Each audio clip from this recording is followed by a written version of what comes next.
Sahabat Life, hampir setiap hari kita makan nasi putih. Bahkan banyak yang bilang belum makan kalau belum makan nasi.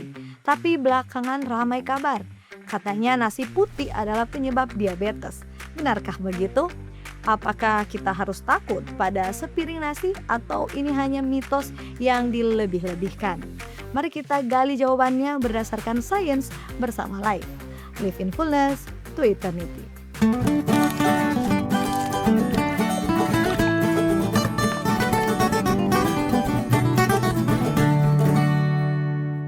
Benarkah nasi putih penyebab diabetes? Sahabat Life, ini pertanyaan penting buat kita orang Indonesia. Karena nasi adalah makanan pokok kita sehari-hari. Jawaban jujurnya ternyata tidak sesederhana ya ataupun tidak. Mari kita lihat 5 fakta ilmiahnya. Supaya kita bisa menyikapinya dengan bijak, bukan dengan panik yang berlebihan. Tapi juga tidak meremehkan. Pertama, mengapa nasi putih bisa jadi masalah? Indeks glikemiknya yang tinggi. Sahabat Life, nasi putih itu sebenarnya beras yang sudah dipoles dalam proses penggilingan. Nah, kulit ari atau bran dan lembaga germs bisa dibuang. Sehingga yang tersisa sebagian besar hanyalah pati dengan sedikit serat dan mikronutrition. Nah, pati inilah yang sangat cepat dicerna tubuh dan diubah menjadi gula. Itulah sebabnya nasi putih punya indeks glikemik yang tinggi. Artinya ia membuat gula darah kita naik dengan cepat setelah makan. Kalau lonjakan gula ini terjadi berulang-ulang setiap hari dalam jumlah yang besar, lama-kelamaan pankreas kita bekerja makin berat dan resiko resistensi insulin pun meningkat. Bandingkan dengan beras merah yang masih utuh. Seratnya membuat gula dilepaskan jauh lebih perlahan, seperti speed bump alami yang menahan laju lonjakan gula. Kedua, studi besar di 21 negara mengaitkan nasi putih dengan resiko diabetes. Sahabat Life, ini bukan sekedar katanya-katanya. Sebuah studi besar bernama Pure yang dipublikasikan dalam jurnal Diabetes Care di tahun 2020 mengikuti 132.373 orang di 21 negara selama rata-rata 9,5 tahun.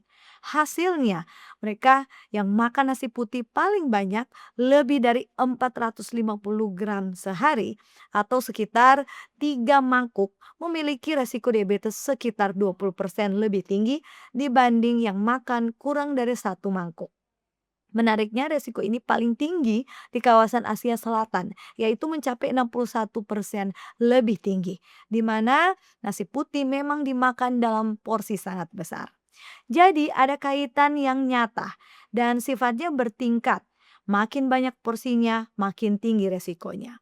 Inilah kenapa kita di Indonesia yang juga terbiasa makan nasi dalam porsi besar perlu memberi perhatian khusus pada hal ini. Yang ketiga, nasi putih bukan penyebab tunggal. Kuncinya ada pada jumlah dan pola makan.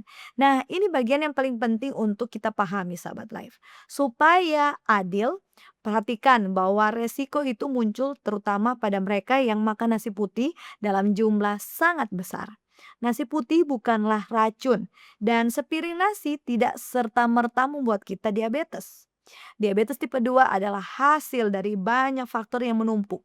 Porsi berlebih, kurang serat, kurang gerak, kelebihan berat badan, dan keturunan.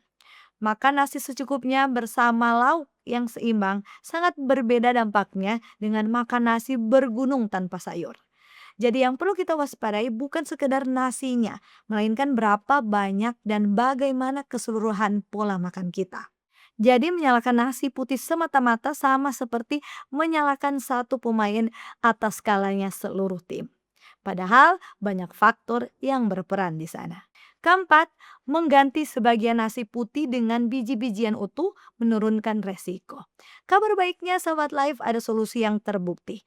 Serangkaian tinjauan sistematis dan meta-analisis besar yang dipublikasikan dalam jurnal The Lancet di tahun 2019 menemukan bahwa asupan serat dan biji-bijian utuh yang lebih tinggi dikaitkan dengan resiko diabetes tipe 2, penyakit jantung, dan kematian dini yang lebih rendah.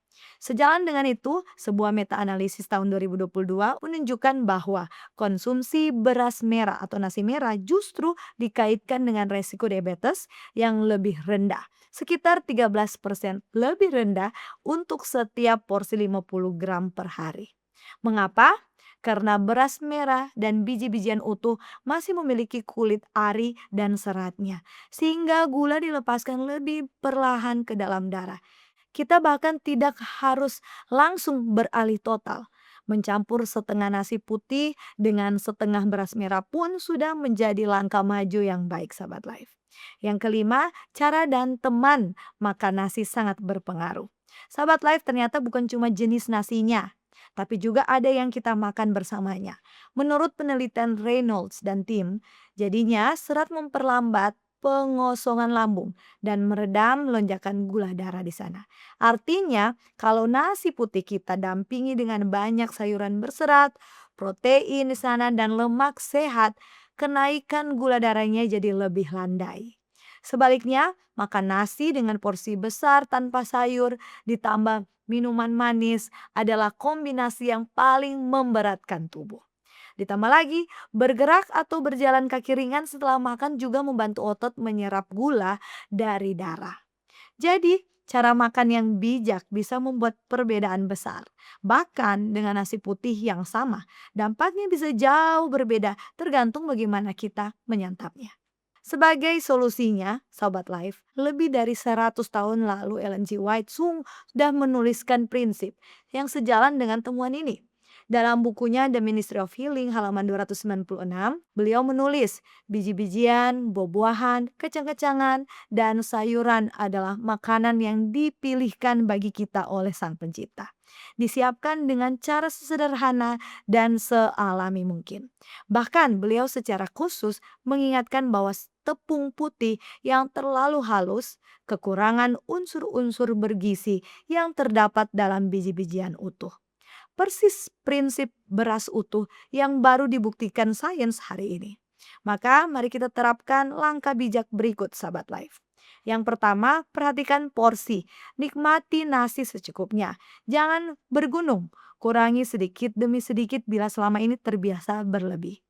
Dan kedua, campur atau ganti dengan biji-bijian utuh. Coba campur nasi putih dengan beras merah atau beras coklat agar seratnya lebih tinggi.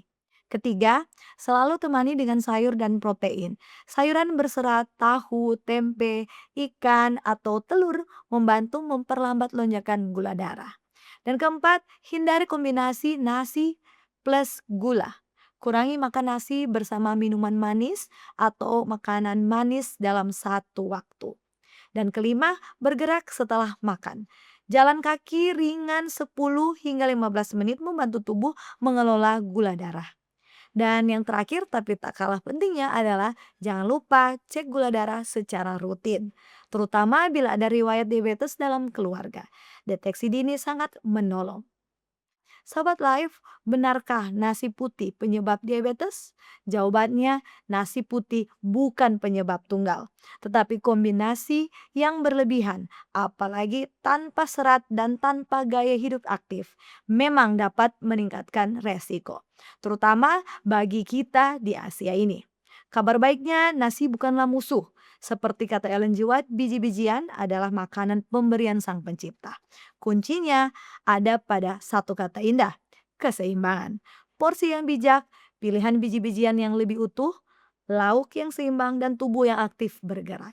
Kita tidak perlu takut berlebihan pada sepiring nasi, tapi juga jangan menyepelekan kebiasaan makan kita setiap hari. Mari kita rawat tubuh ciptaan Tuhan ini dengan pilihan-pilihan kecil yang berdampak besar bagi kesehatan kita. Demikian pembahasan kita hari ini. Semoga Sobat Life terberkati. Jangan lupa ikuti terus, like dan subscribe YouTube channel Cornelius Media. Mari kenali dan jaga kesehatan kita bersama Life. Live in fullness to eternity.